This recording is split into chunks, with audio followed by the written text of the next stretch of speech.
but I got no answer for my wonder.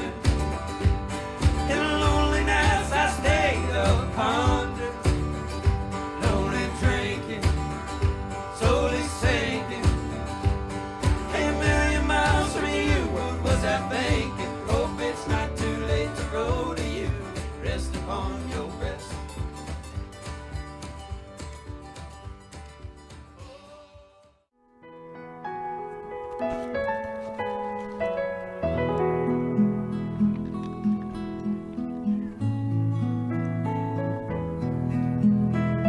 The Masters Special.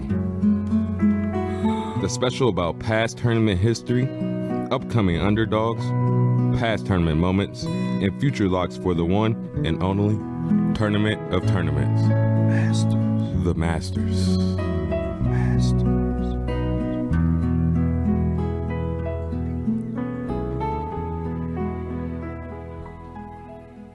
What's up? Welcome back to the Knuckleball Primetime Podcast. This is your co-host, but hosting today, DJ Buchanan. Got my boy Chad here with me. This is the Masters Special, baby. What's up, DJ? Not much, man. I ain't seen you in like 5 days. I know, it's been a while for us. Feels forever, huh? Yeah. You played in a golf tournament recently, right? Yeah, I played yesterday. Central had the little golf tournament for the golf team. They had some good money. It was 30 teams, so it was good. Scrambled with some buddies, so it was more last than trying to win, so it was a good time. I think Coach Harlow ended up winning. He shot a 52. Oh, nice. That's really good. Par 3? Yep. Awesome. So 27's par, and that's really well scored, I think. Yeah, I couldn't make that one, but I think we're gonna maybe do a couple this summer. No, we got to at least make 2 on our list. I think that should be something we try to do. Absolutely. We played the other day, and your boy, how far out was I? 130, 140? 140 downhill. 140 down. 18 at St. Francis. Yeah, hit the flag on that, man. That was a great shot. Shocked you and me. We both looked at each other, was like, what just happened? But yeah, the weather's getting great, man. Golf's getting better within ourselves and the game of golf. I'm ready for the Masters, man. I'm ready for this week. This is one of my favorite weeks of sports, just in general. I love Masters. I love the tradition of it. I love the course, although I've never been there. But, yeah, I just love this week, man. This is my first one sitting down and watching. I think because I've actually only been golfing and watching it since August. So when I first started watching it was the Ryder Cup. So this will be my first Masters to take in. It's a different one. You know, it's very different from the others. It's very deep in tradition and all their – you know, like we were talking even before we went on air, they have certain dinners and only people can be there. And the past winner picks the meal for that night. So, yeah, it's very different from some of the other ones where it's just, you know, a golf tournament. No. This one seems pretty different. For sure. And I can't wait to dive into that. You know, Tiger Woods, he might play. That's a game time decision. We're going to talk underdogs for sure, guys we like. We're going to talk past winners. And I got some Masters trivia for you. So I can't wait to get in this episode. Okay. All right. Yeah, you're going to shock me or surprise me with a few of these. Yes, I might not know all these. And we got a little special guest calling in a little bit. He'll be talking golf. One of my influences on the sports podcasting in general, Sean Green's and me calling in and talking to us for a bit. So we'll take that in, and then we'll get back to some golf. But it's going to be a good Master Special, man. Before we go to break, give me not your winner, but give me like a guy you think could win, but you're not really sure about. You want sort of a sleeper? Yeah. Okay. Harold Varner III, HV3. Okay. He's been near the top on a lot of tournaments, but he's also missed a lot of cuts. So he's kind of one of those guys where he's got it all or he doesn't. But I like him, and I like his personality anyway, so I kind of root for him. You know, I think he wears the Jordans out there when he plays, and he's got a little flavor to him. Oh, I know exactly who you're talking about. He's black, the black guy. Yeah. Yep. I like the way he plays, too. And it seems like he can handle some bigger moments, too, as somebody that's lower down on the odds list. I was looking at the odds earlier, so he's one of my sleepers. I think it's not really a sleeper, but they're kind of big names. I'm going to take 2 here because I think they're due for wins. I like Spieth, but he played this past weekend, so I think that might take a toll on his body. I think he's just trying to get in the role of how to feel. That's a good point. He just flew straight there. Yeah, so the Texas tournament, and a lot of people didn't. Yeah, so he's going to be a little tired. And I think a guy that took the last week off and just due to be playing good golf, he beat the world number 1 in that match play tournament, Koepka. Koepka? Yep. Yeah. I mean, he's a big time baller on the big tournaments, right? It seems like, and I think he's even said in interviews before where he only shows up for the big ones. No, for sure, yeah. Where he takes the other ones off and he only likes those majors, and he's got a bunch of majors, so. you always got to at least consider him, I think. And then a sleeper we haven't heard about in a few weeks, DeChambeau. What do you think about him? He's just kind of not been on the highlights and headlines, so. He's lower on the odds list than I thought he would be, too. He's another one, man. When he's on, he can bomb it. That type of style, and I don't know what the conditions are going to be like. I heard they're going to get some rain earlier this week, so that will kind of change things, I think. But his style, when he's on, it suits him well with that course. For sure. And he has the ability to shoot low. And I think so, too. And I think all them guys just figuring out. I've just been watching, seeing, past accounts and seeing these guys practice rounds and stuff.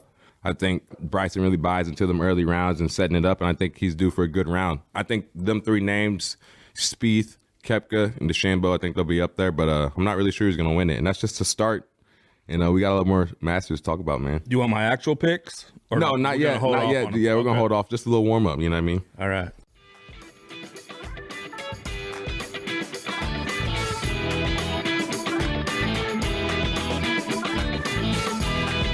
Now exclusively on YouTube, The Barn plays host to a number of podcasts that include Girl Dad, Vulgar Display of Podcasts, Birds and Swords, Live Sessions from The Barn, Wax World, The Chris Sable Power Hour, and Knuckleball Primetime. Please like, share, and subscribe to all of our content.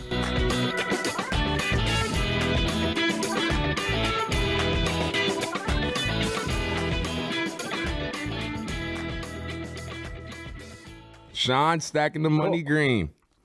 Yeah. How you doing? Go. How you doing? Good, man. Appreciate you coming on the Knuckleball Primetime podcast. I'm just great to have you on, man. How's your Monday going? Great. Can't complain, man. Just cranked out a pod and, counting down to national championship tip-off. So, yeah, excited. Yeah, I know. I saw your Villanova bet. Looked like you kind of had a hard one there, but hopefully you come back tonight, man. Yeah, it was a long shot. They were... I gave him out 25-1 pre-tournament, so I was just going to ride him regardless. Yeah, I feel that, man. Them underdog takes, that money line, them points, just great sometimes, so you got to ride them, especially when you're feeling it. The Sports Gambling Podcast, man, Sean Stacking the Money Green, he hosts that. You can follow them on Twitter, Instagram, all that. They're on Spotify, Apple Podcasts, YouTube. So what got you guys started in that, man? Like, what wanted you to do, not just sports talk, but, betting? Yeah, well, so me and my buddy Ryan, the co-host of the Sports Gambling Podcast, we started it all the way back in 2011. I'm a transplant from Philadelphia out here to Los Angeles. He's from Jersey, so I was an Eagles fan. He's a Giants fan, and there just aren't a lot of diehard football fans in LA.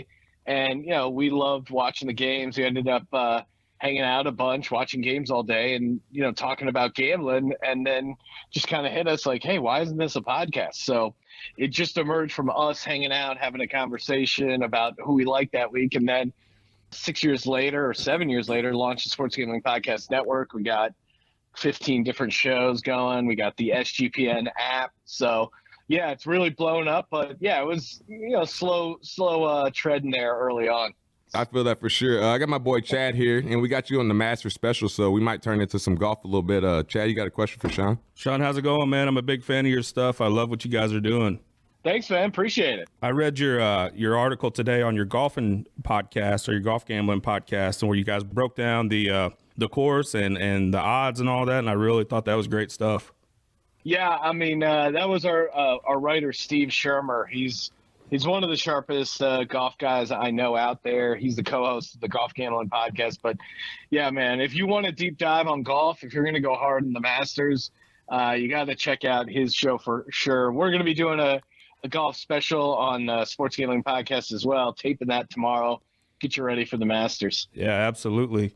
I was watching Tiger a little bit on the range earlier, and I don't know. I mean, it looks like he's going to be playing. Have you guys had any word on if he's going to be playing or not? Yeah, I mean, by all accounts, he is going to be playing. I mean, how effective he's going to be is, that's the next question. I mean, again, as a golf fan, would I love to see that fairy tale ending of him coming back from that crazy, insane accident and winning the Masters? Sure. I mean, that's super fun to root for, but again, I mean, the books are just thanking, the good Lord that he's back, because everyone and their mom is betting on Tiger for the Masters. So if you like Tiger, you probably already missed the best price.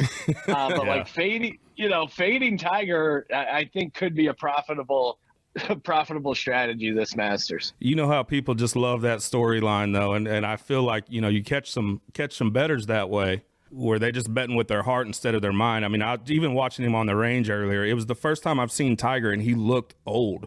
Yeah, and again, he's getting up there in age. He already had that kind of like crazy come from nowhere. Yeah. Hey, this is my farewell Masters win.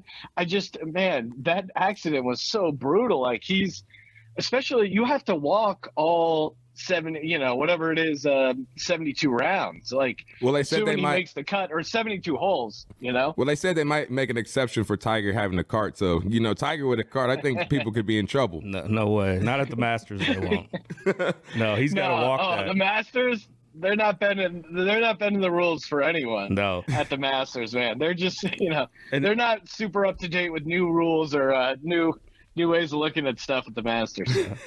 You watch it on TV and it looks like a golf course, but they say and I've never been there. I have a few buddies that's been, but they say it's a lot hillier than it looks like on TV. That there's some walking that it actually affects, their conditioning. Oh, 100%. That's why I think if Tiger does walk, I think he might not make it to Sunday, but it'll be fun to see Tiger in there. For sure. Oh no, I'm super excited to see him. I'm just not going to bet on him. No, I'm going to sit back and enjoy the show. If he ends up balling out and winning the thing, all right, hats off to you, Tiger. I'll enjoy the spectacle of it, but I'm not going to put money on Tiger Woods. Being a betting guy, is there any sports you just don't put any money on, like you don't bet on at all, or what? Of the major sports, I would say baseball is tough. I don't get down on a ton of baseball. Yeah, maybe in the playoffs, stuff like that. Again, we have a podcast with some baseball guys that know what they're talking about. I want to know it enough to like enjoy getting down on the game. You know what I mean? For sure. And same thing probably for hockey. I love watching playoff hockey, but I don't watch enough of the regular season to bet it really sharply. NBA playoffs, I'm going to be all over that. NBA regular season, I like catching games, but I won't bet as much regular season just because betting NBA regular season is just such a hard ass. It's just really tough, especially if you're over disparity. Especially if you're an over guy and they're looking good, and then some days they're not scoring. It's just a big sweat in the NBA. So I definitely feel that for sure. Yeah, and then everything comes down. The spread comes down to free throws and that kind of stuff. And now that March Madness is wrapping up tonight, I'll have more time to like actually get into it and like crunch the numbers and like keep an eye on stuff. So. Yeah, I usually hold off on NBA till later on. But yeah, I would say baseball and hockey, probably the stuff I bet the least. For sure. Back to the golf a little bit. Sean, give me Sean stacking the money green on your straight out Masters winner. All right. Yeah, give me this one, again, bit of a long shot. I'll probably have some other, usually I like to pick like a few guys, but this one is fun. I'll give this guy out here. Give me Adam Scott. Okay. Yeah. He, to me, fits that profile of like, playing decent enough. He's kind of had a decent run too at the Masters. He's had a top 10, couple top 20s. Yeah. He's kind of been circling around, and I think it's just a decent match for the type of game he has. So yeah, give me Adam Scott, 60-1. Again, 60-1 for a reason, but sure. I like his course history there, and I think he'll at the very least fare pretty well. And you look at like some of the advanced like shots gained tee to green and some of that stuff, he always is right up there, especially with this course. And I think experience right there. I mean, he's got some experience. He's got the prettiest swing in golf too. Oh, for sure. You can watch that thing. Yeah. That thing's it's like a thing of beauty right there. My underdog would probably be Cameron Smith or Burns. I like Burns a lot, man. His iron plays just as well. I feel like he has that striking like Scott, when he gets around and gets going on a Saturday, he just gets around the flag and pin hunting. So give me Burns. Yeah, I don't mind that at all. You guys heard of John Rahm? I'm going with John Rahm, man. I think he's the best golfer in the world. If not him, Morikawa. I like both those two, and I know they're pricey and they're up top. But man, I think it's John Rahm's time. I'll probably we usually do a DFS lineup, and I could see Rahm and maybe Morikawa being like my more chalky stuff because they are pretty consistent and Rom to get like top 10 or something like that feels pretty good. For sure. Sean, I know you got short on time. I only got 2 more questions for you. On your sports gambling podcast, you guys promote the win bet a lot. Could you talk on that a little bit more? Because I'm a guy with, DraftKings, Sportsbook, and FanDuel. That's all I know about. Yeah, the Win is active in a bunch of states. They got a bunch of good promos. I mean, again, as a parlay bettor, I like the Win because you get anytime you put down a parlay, you can spin a wheel and then get a nice little parlay boost on top of that. Yeah, so again, they're our presenting sponsor. They've been great to us, supporting our show and the network. And yeah, highly recommend heading over to winbet.com. I think their latest promotion, they got bet $10, get $200 in free credits. Wow. So again, Nice. They're hooking you up with the bonuses, that kind of stuff. And I've had good experience betting with them and highly recommend it. Sean, hey, I appreciate your time, man. And maybe I catch you around soon during the football season, talk some prop bets and Super Bowl future picks. Oh, for sure. I'm always down. Thanks for having me on, guys. Hey, Appreciate thanks, it. Sean. Have a good week. Yep, let it ride.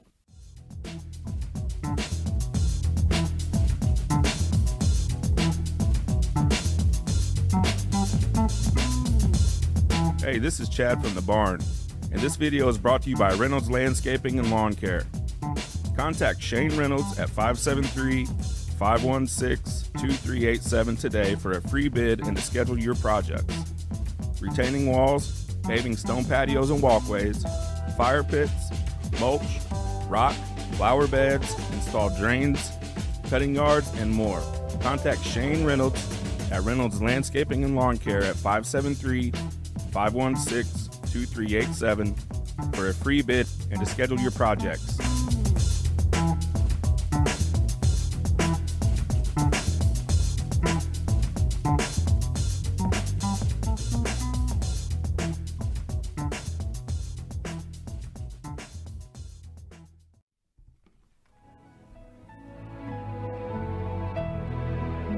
Golf, master.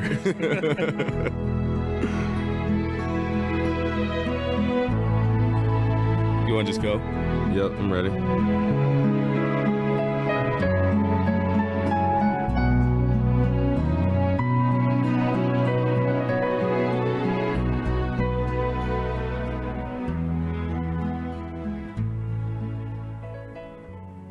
on 1 second. Chad said he's a history guy, so I got some questions for him. Dude, you put me on the spot here. I don't know. Give me the youngest. This is 2 questions in one. So, because I think you'll get the first part right, but I got a different question after that. Okay. Name the youngest Masters champion. Tiger Woods. Okay, and how many strokes did he win by in that Masters? 5. Nope, 12. 12 strokes? Yep. Holy cow. Yep, killed them. Oh, that's a lot of That's a lot. strokes, man. 21 years Holy old. Moly. Wow. I didn't remember that. Yep, 21 years old. Even 5 strokes is a lot. Usually a golf tournament, you'll see it's 1 or 2 maybe. 12 strokes. They had no shot. Yeah, that's not even fun to watch at that point. I mean, I turned that off probably. Who was the last Masters champion to win wire to wire? Is it recent? You don't have like old ones, dude. I give you the 3 options: Reed, Spieth, or Bubba Watson. Spieth. You're right. Yep. Yep. Name the only multiple Masters champion who never had at least a share of the 54th hole lead. Who Horton never had it, so a comeback. Horton Smith, Bernard Langer, yeah. or Faldo? That's old. I'm gonna go Faldo. It is Faldo. Nice. Who was the first player to shoot 63 in the Masters? Jack. Wrong. Nick Price. Okay. That shock you? Yeah. Some of that old golf I don't know a whole lot about, but Who has the largest final round comeback to win the Masters? so I feel like I do know this one. The comeback. Was that Patrick Reed? Nope. I'll give you one more shot. Faldo. Burke Jr. Okay. Then I'll give you one more. Who played in the Masters the most times before winning? Played in the Masters of most times, so they had to be a top guy. Is it a newer guy? No, he's been around for a while, and he's not American. Oh, Sergio? It is Sergio. Sergio, yeah. Yep. Sergio Garcia. I did all right. Right? All right, you got 3 for 7. Yeah, some of those older ones those are tough. Yeah, them older ones I do got to catch up on. Like golf out of the 2004, I'm kind of lost with. Tiger was still young in 05, 04. If I have an MO, it's the Tiger era and even more recent golf. So yeah, that was fun though. So yeah, we had some Tiger Woods talk. We got our underdogs talk. The world rank right now, we got Scotty Sheffler number 1, John Rahm number 2, Colin Morikawa number 3, and Patrick Cantlay number 4. So do you think any of them guys have a good chance? I got my money on Cantlay winning. So I think his putter stroke from 10 to 15 foot out is very consistent, and I think putt strokes gained in this tournament's big. So what I like about him the most is he's a reserved dude. You don't see a lot of emotion out of him. You know, he's almost like a machine, and he handles the big stage pretty well too. I don't mind that pick at all. The only one I don't like, and I like this guy a lot. I met the guy. He's got an autograph around here somewhere. Is Scotty Sheffler, just because he's been so hot lately. You know, you think that's going to continue, but this is a whole nother level. Yep. You know, some of the tournaments he's been winning. Has he played at Augusta yet? Probably. He's been near the top 10. 'Cause, you know, it's invitation, but then they take so many of the top guys. I would guess he probably has. But yeah, Actually, I think he was like top 5 last year, maybe. you got to ride the wave so much before you have that bad day, especially in golf. He's just been so hot lately that you feel it's going to cool down at some point. But I like the guy a lot, and I think he's not right now because he's number 1 in the world. But I would say most of the time he's underrated. A lot of people don't think about him when you think of the Rahms and the DJs and the JTs. I think Rahm will finish better than Scheffler. I think Rahm should have a good tournament. Rahm's my pick. You like him? I think he's the best golfer in the world. I think he's about to do some. I think he has to do some number 1 world golf in this tournament. Yeah, and you know he's got a major under his belt, the one where he had his baby, I think maybe a couple days before or something. But he can handle the big stage well. Now, one of the things with him, and it's pretty similar to DeChambeau, is he has to keep his emotions in check because he's the type he'll break his putter swinging at his bag if he misses something. That's the thing with DeChambeau. He just takes some stuff out of the game, man. And he'll only be like 1 stroke, you know? So he'll miss that 7-foot putt and he'll screw him for a long time. You see that with some players where it's the mental aspect of the game that really gets them. And Rahm's kind of that way. If things start to go bad for him, they can go bad real quick. DeChambeau's the same way, in my opinion. That's why I like Dustin Johnson, because he really shuts it out and stuff like that. He just strolls down, and he's big goofy guy, but he doesn't let his emotion. You don't see a lot of emotion out of him, and that's why I like your Cantlay pick. Yep. The past 5 winners, we got Matsuyama. We had Dustin Johnson in 2020, Tiger Woods 2019, Patrick Reed 2018, and Sergio in 2017. Oh wow, I didn't realize Sergio was that. Yep. I thought it was longer. Yeah, I thought it was longer than that. You think any of them guys have a top 10 finish or a run on finishing top on Sunday? DJ for sure. Hideki's playing well, still playing well. That was kind of cool. That was kind of cool to see. You know, I don't know if you've seen that picture or not, but it's like his caddy at the very end, like bowing. You know, with their tradition, bowing to the course. I think saying thank you. Yeah, but like a sign of respect after Hideki just won. So that was pretty cool. He was the first champion ever. Yeah, Japanese. Yeah, that's cool, man. I think Hideki has a good. Pretty well too. Yeah, I think he has a good shot, and like I said, he's in that last group. But you like a lot, Morikawa, man. Morikawa is a stud and young. I think he's got a bright future, and I know that's not like a hot take or anything. A lot of people feel that way, but that dude is so good. If I had to actually rank golfers in the world, just my own, I think Rahm's number 1, and Morikawa might be number 2. Yeah, there's probably some argument with JT and DJ and even Koepka at times. But I think Morikawa is just so damn good. You mentioned it off air, but it's one of my favorite, I guess, viral videos where it was sort of like not a practice round, but maybe a celebrity golf thing where I forget who it was. He was talking about the putt being hard, and he was playing with Jack Nicklaus. and Jack's like, "What are you doing? Just hit the ball. Just putt it." And he's like, "Yeah, you think it's that easy?" And then he walks up, strokes it. It was like 50 foot too. Far. Uphill, curving. Yeah, it had a couple double breaks in it, and then the crowd's all around. And he went up and made that thing, man. I thought, man, if a guy does that to me on the golf course, I'm going home. Like, I'm done. Yeah, we'll attach that video down in the description. But yeah, that video is so cool. So cool. I'm Sean, stacking the money green with the Sports Gambling Podcast, and you're listening to the Knuckleball Primetime Podcast. Let it ride. Welcome back to the Knuckleball Primetime. What's up, DJ? What's up, buddy? We got a special guest online. When I see you, I saw you Monday, right? Yeah. Yeah, we had a little good talk. Yeah. That went really well. And if you're listening to this now live, you are hearing sort of a couple different segments, and we saved this one for last because we have a special guest online right now. We have Matt Brannon, old D-Town guy, right? D-Loge? That's right. D-Loge. Yeah, but you now live where? I live in North Augusta, South Carolina, which is directly across the river from Augusta, Georgia. You are an avid golfer, avid golf fan. We text every once in a while. We'll text about some tournaments that you've been to, and because you'll post something, and I'll be super jealous about it. But we wanted to reach out to you because you actually, and we are recording this on Friday, but you actually went to the tournament yesterday. Yeah, I was there. Got on course first thing as soon as the gates opened. My son and I were able to go. It was a beautiful thing. Spent the whole day and stayed on course until they ran us out. We probably got back to the car about 9:00 last night. And man, one of the greatest days of my life. It was the first time I was able to share a full tournament day with my son, which was awesome. So cool. It was special. And for me, I've been able to go quite a few times.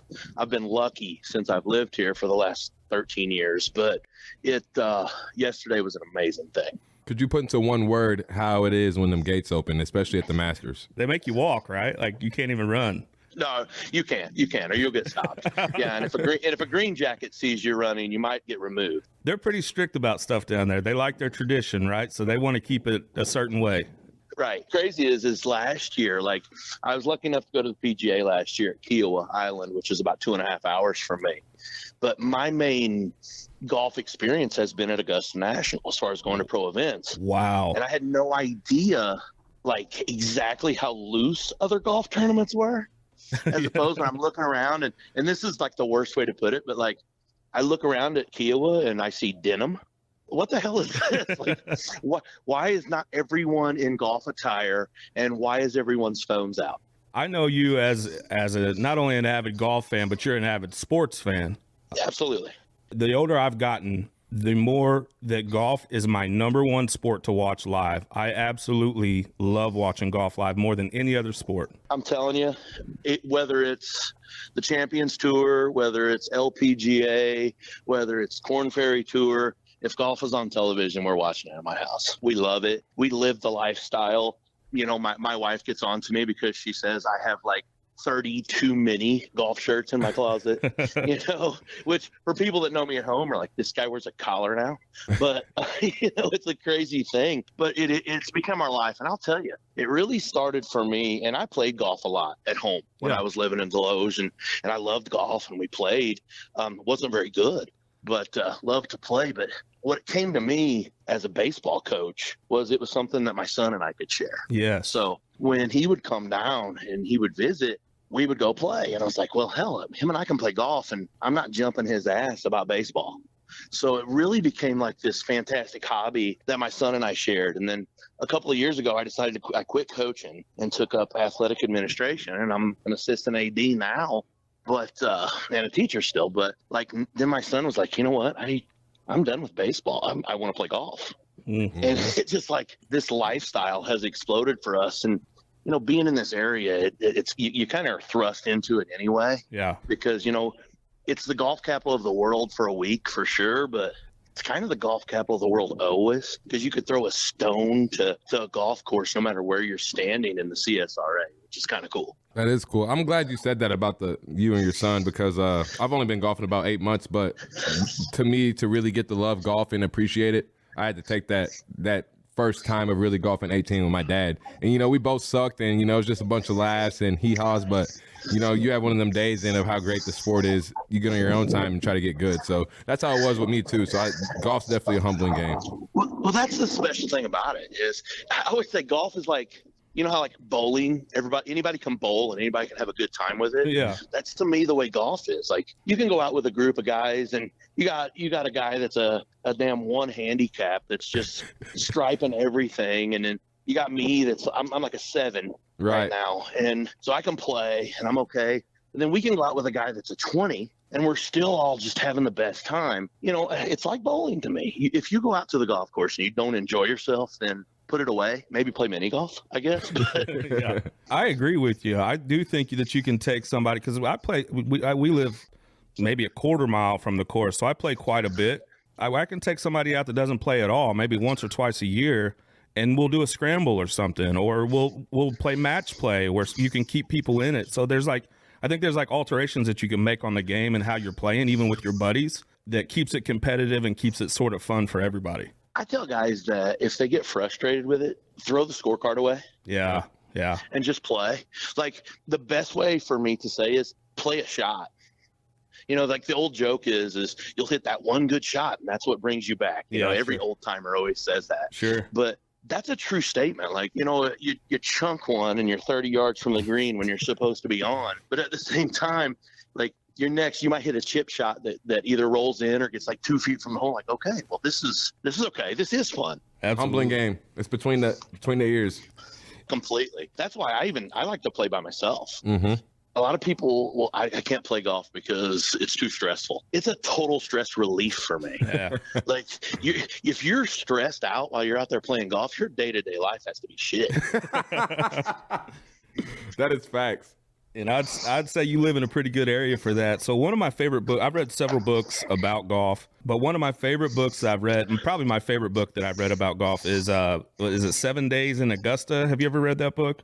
Yeah, I've never read it, but I know of it. So it's a great book, and they break it down like day by day, like what happens on Monday, what happens on Tuesday, and they talk about the history of the course and all that. Right. But one of the things they say, and I've never been to it, I was actually going to go this year, but I seen that even a practice round was like $1,200 to $1,300, and I was like, man, I can't do that. I'm going to get you down here. We're going to make this happen. The U.S. Open had a package for like $2,000, like $2,100, and you stay in the hotel, go on Wednesday, Thursday. I was really thinking about it. You've been to the U.S. Open, right? I've never been to a U.S. Open. I've been to a PGA. I've been to the PGA Championship. We've done that. We've done last year they did the Palmetto it was about 2 hours away from us at the Congaree course, which is like the most exclusive course in South Carolina. And we were able to go for 3 days there, which was pretty awesome. And then years and years ago, I went to a senior event up at Bell Reed, which was cool. What do you think specifically makes the Masters so special? Because I got a lot of buddies that personally think the U.S. Open is more harder, and for the golf fan, they appreciate watching that more. But why do you appreciate the Masters so much? Well, first off, just the nostalgia of it is amazing. The story of it, where it comes from, the background. I mean, the damn place was created by Bobby Jones, who arguably might be the greatest golfer of all time, not named Tiger Woods. Right. So, that part is huge. But to be here, I always tell people, and you hear it on television, like, you can't appreciate the course until you're on it.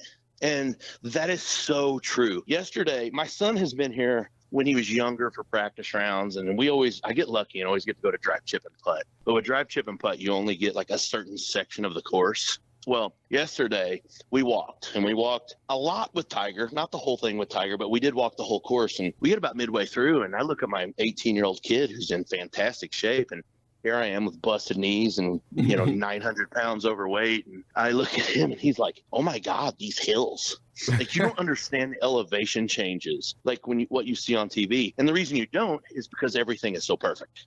Right. Like, the grass is perfect. Yesterday, it was funny. It was soggy yesterday, right? Because we got so much rain Wednesday night. I'm talking like 5 inches of rain Wednesday night, overnight. And you couldn't tell it on the course. And they have it so pristine that on where the patrons are at, by the way, you don't call them fans, you're patrons.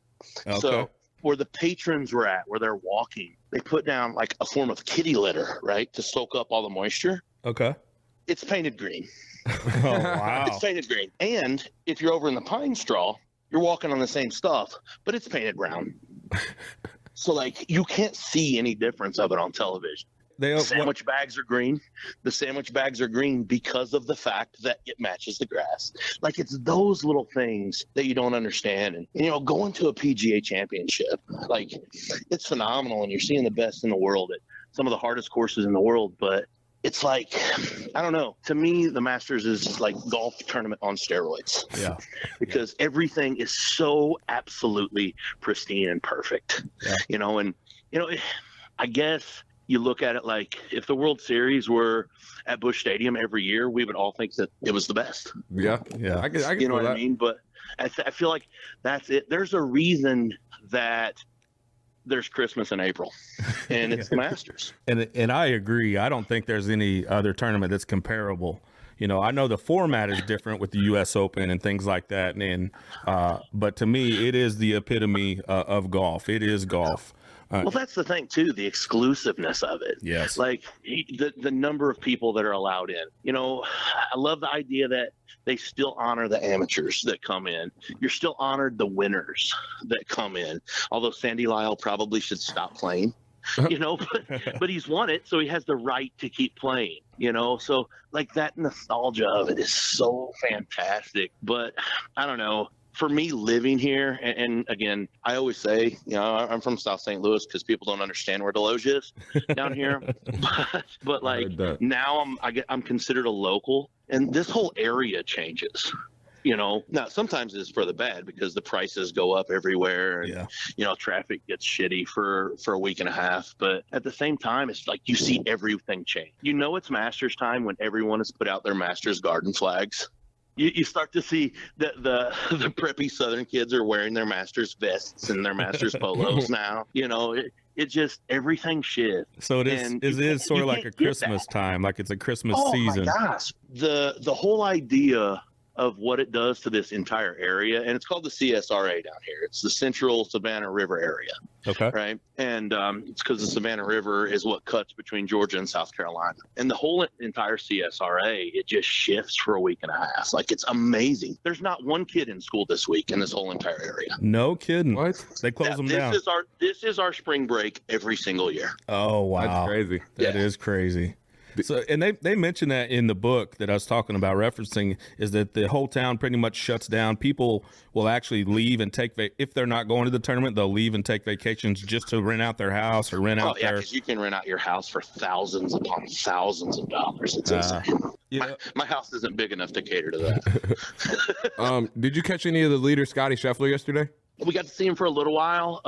His time kind of went off weird for us. What we ended up doing to kind of sum it up for you guys for what our day was is we walked with Tiger for roughly half the course. And if you've ever seen a map of the National, the course is kind of crazy. Like, I've been there. I couldn't tell you how many times I've been there now. And yet I still have to look at a map sometimes to kind of get your bearings on where you're at, because some of the holes zigzag and it's kind of bad. So we walked with Tiger for quite a while. Then we went where we were at. We went and posted up for a little while on 16, because it's my favorite hole.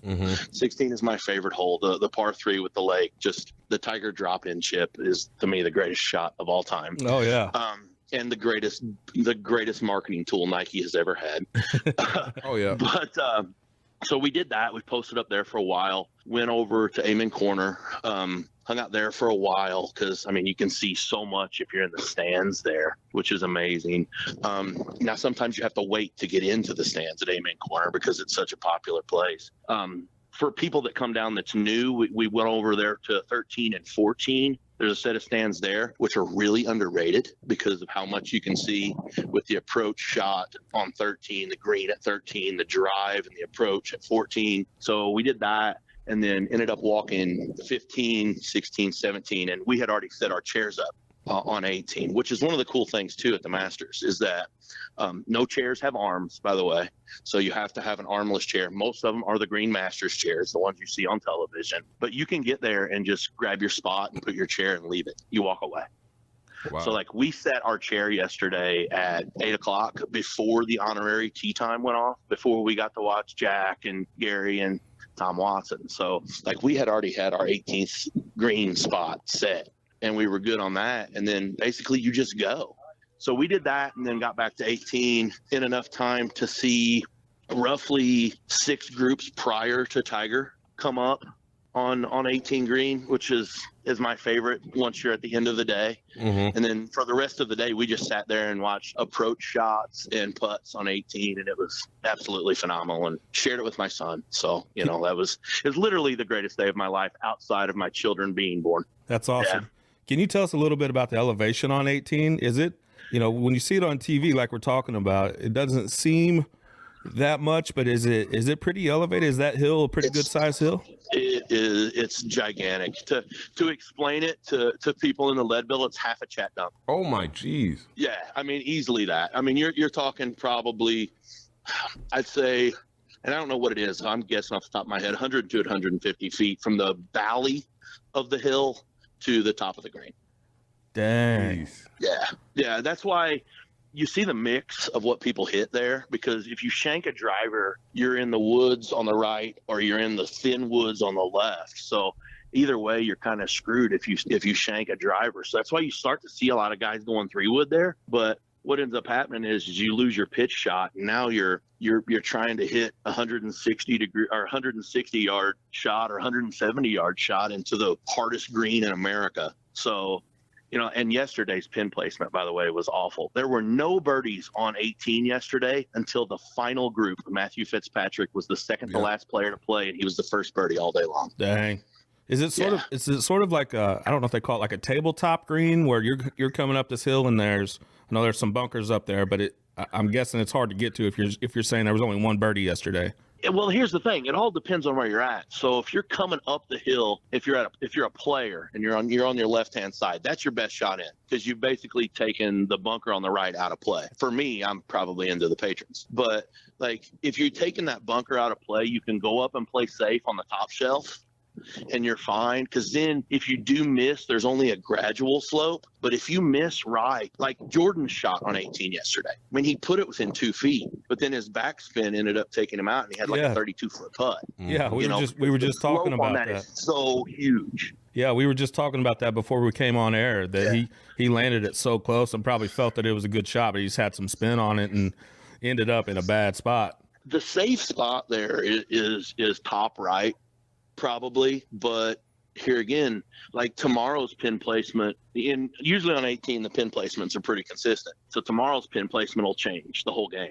They always stay pretty consistent on most holes, but 16 and 18 are always kind of similar to where they're going to be. Yeah, man, that's too cool. That is awesome. So you shared some news with me, and I don't know exactly what this means. I want you to fill us in, but you sent me a picture of that you have officially become a patron of Augusta. I am.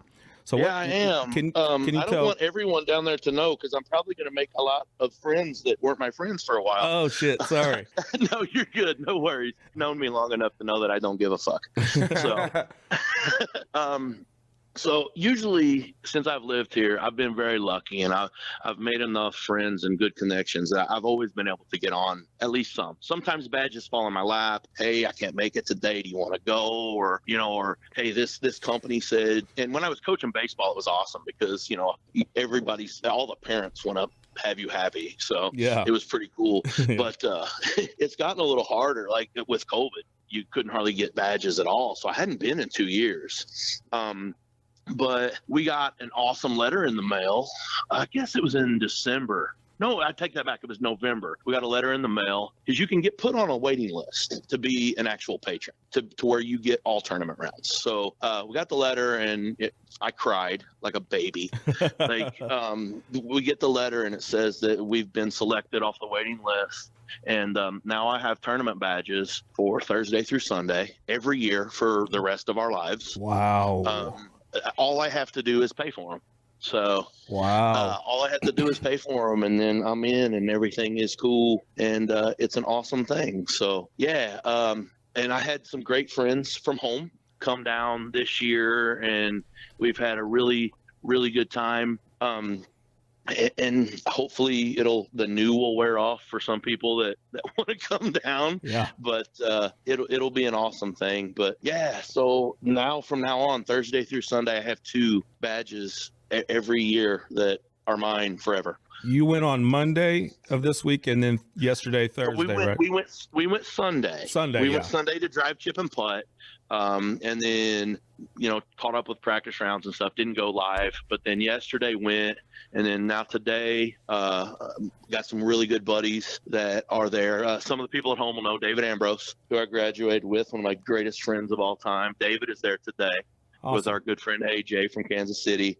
They're there today. Tomorrow, I have a friend that's going with my wife's uncle that are going to go tomorrow. And then on Sunday, my son and I are going to go back on Sunday. Wow. So, yeah. So if yesterday was, you know, one of the greatest days of your life, you know, what would make Sunday perfect? Would it be? It would be Tiger. Yeah. I mean, that would be it. We actually already talked because my son Rhino has to fly back into Missouri on Sunday night, and we've already said that if Tiger's in contention, he's winning this thing, we're going to cancel the flight and kind of change things up so we can cater to the Tiger, which is totally fine with us. Yeah. But I mean, it's an amazing experience. And yesterday to be able to experience it with him, because like I said, he had been to practice round, he'd been to drive, chip, and putt, but he had never done the tournament.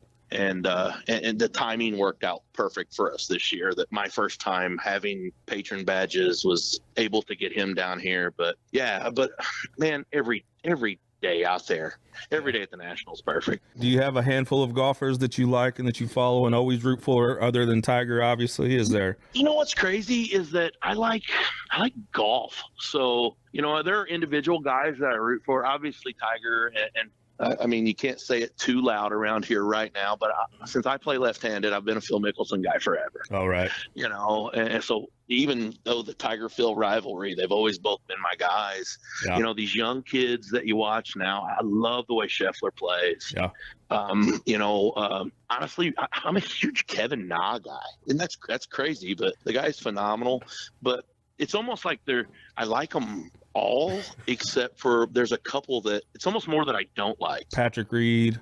No, I love Patrick Reed. Do you really? Okay. Well, you see, here's the thing. He's an Augusta guy. Oh, right. Because he went to college here at Augusta. Back then it was Augusta State. Now it's Augusta University, and they won 2 national championships here. And the cool thing is their home course is Forest Hills Golf Club, and my son and I play Forest Hills all summer long. It's our favorite course to play. Now we won't play it during Masters Week because it's $250 a round. Oh, but geez. like normally it's a public course. You can walk on. You can play for $50. It's fantastic. So I actually like him. I hate Gary Woodland Because of Kansas. I hate Gary. Yeah, he went to Kansas. Yeah, so I don't like him. Everybody loved Harry Higgs. I hate Harry Higgs because he's from Kansas. Yeah. Okay. Yeah. You know, this is horrible. I didn't pay attention in the honorary tee the other day with Tom Watson because he's from Kansas. So it's really any any you kinda Kansas. see where I'm going with this. Yeah. Yeah. So yeah, those are my guys. You know, I'll root for it. My son's a huge Spieth guy. Like Rhino loves Spieth, so we pull for him. I think he has every Spieth article of clothing known to man since he was 9 years old. So we deal with that. But I like JT. If you don't like JT, you're crazy. Yeah, he's super likable. You know, yeah, it's crazy since you're in the South. Anytime JT hits a ball out there, you just hear "Roll Tide," and it's kind of fun.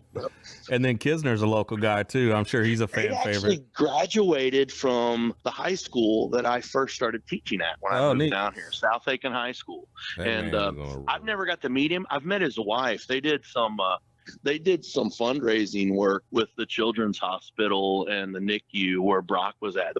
Basically, the people that saved Brock's life, my youngest, was the Kisners have volunteered and done a bunch of fundraising for them. So Wow. he's awesome, and he basically is like our area. He's Aiken, which is the South Carolina side, and that's him. Big dip in his mouth at all times. Yeah. And doesn't give a damn at all. So Yeah. he's pretty special, and has the greatest quote ever when they ask him why does he play courses that you can't win, and he said because they pay a hell of a lot for 20th place. I mean, Yeah. that's freaking awesome. Yeah. Me and Twan, we go to see John Daly last summer. I've met him. Yeah. I've met him a couple times, but actually just got my picture taken, him and my son, on Wednesday. Oh, cool. Oh, that's cool. Yeah, it's pretty awesome. He totally tanked. And I'm sure you had the same experience, but people were asking me about it. And I said, John Daly is exactly what you think John Daly is when the camera's Completely. on him or off him. He does not care one bit. He does all week at Hooters here Yeah. and Wednesday's the big time because the par 3, and a lot of people leave and go straight to Hooters. So of course we go there, and I'm a class act, so I take my 18-year-old son there, and so we're there and we meet him, and of course it's just a smoke-filled room, and he's barefoot. He's rocking T-shirts and a pair of gym shorts that I would sleep in. Yeah. And just crushing heaters one after another, selling merch. It was freaking phenomenal. St. Louis Cardinals fan too. Huge Cardinals fan. Yeah. Yeah. But I mean, he's an Arkansas guy. So, Yeah. And that's almost Kansas, but not as bad. Yeah, I've been lucky. So I did go to the PGA Championship when it was in St. Louis a few years ago. Yeah. I go, one of my favorite tournaments that I go to is Memphis Southwind, TPC Southwind, because all the big stars are there on that one. Me and my wife, we've actually been to the John Deere quite a few times. That one's a really fun one to attend because the big guys aren't at that one. They're usually, preparing for the next major. Right. So there's not a lot of fans out, and you can get as close as you want to the players. That's the way we were at the Palmetto last year, and it basically took the place of the Canadian Open because of COVID restrictions, and it was really cool to get like on top of people. Yeah, one of my favorite things, it was Stuart Appleby and me and my wife. It was literally him, his caddy, whoever his playing partner was, their caddy, and then the people working the tournament, and then me and my wife. And we're directly behind him watching him tee off, and just to see like the flight of the ball and the trajectory and how it went. And then like he hit it, and I go, that's a great. I turned to my wife and I said, that's a great shot. And he turns around. We're so close to the action. He goes, thanks, man. It was like, that's awesome. It was like just us there watching it. So been to that one this summer, in May, going to the championship in Tulsa as well. Okay. So I'm pretty excited about that one. But yeah, live golf is it for me. We need to set it up in September and meet up and go to the President's Cup in Charlotte. Yeah, that'd be cool. That's something that I think we're going to do. So it's coming back to St. Louis in a couple years, 24, I think. Yeah, I heard that. Yep. Which is going to be awesome. But Quail Hollow is a beautiful course. I've been there. I've never actually been there for a tournament, but we've been on. But I think we're going to do that one. So that's going to be a cool one. My dream is a Ryder Cup. That's my next. Yes, that's mine too. Because I can't afford to go to the Open. So I had a chance to go to the Ryder Cup this year. I had 4 tickets. I was going to get all 4 for $200. And then I turned around and looked at the hotels, and man, you wouldn't imagine the nightly price. So Whistling, I think I would sleep in the damn car. I would have.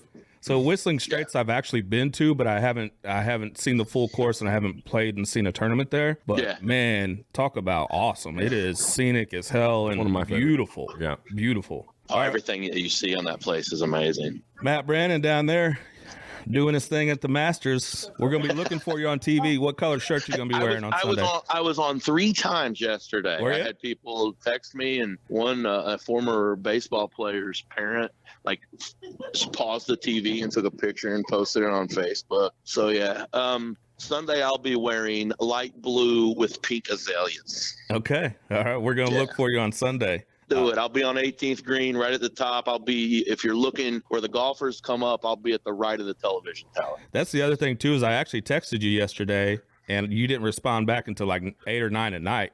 They don't let any cell phones on. No phones. No phones. And you can take a smartwatch, but if they see you on it, they'll remove you. Oh, wow. And that's another thing too. As a patron, if I get removed or anyone that has my badges gets removed, I'm banned for life. Oh, so you got to trust your buddies then. Total trust. So I'm going to hook you up one day, but we're going to be really picky and choosy about who we bring with you. Yeah. I won't bring any knuckleheads from Bonterre down with me. Leave the Bonterre people at home. Just bring the Deloge guys. The Park Hills people are. Everybody knows I love the BTC. Stop it now. Yeah.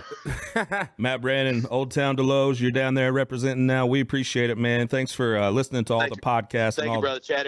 Everything you guys are doing is fantastic, man. Keep it up. You guys are doing phenomenal. Anytime I can help, let me know. Send me a message after the round on Sunday. Just give me a brief message how it went and what some of the cool things that you guys experienced. You bet, man. Absolutely. Thanks for having me. We'll talk to you later, bud. Later, brother. Want a shot at the title? I'm in my knuckleball prime. My dogs are tired, but they still got fight. I won't hang it out, boys. Not this time. I'm hitting all the corners, gonna shed some light. When she hits that note, boys, it's all done. Oh, I'm gonna win this one. Oh, here I come. It's been a hell of a road.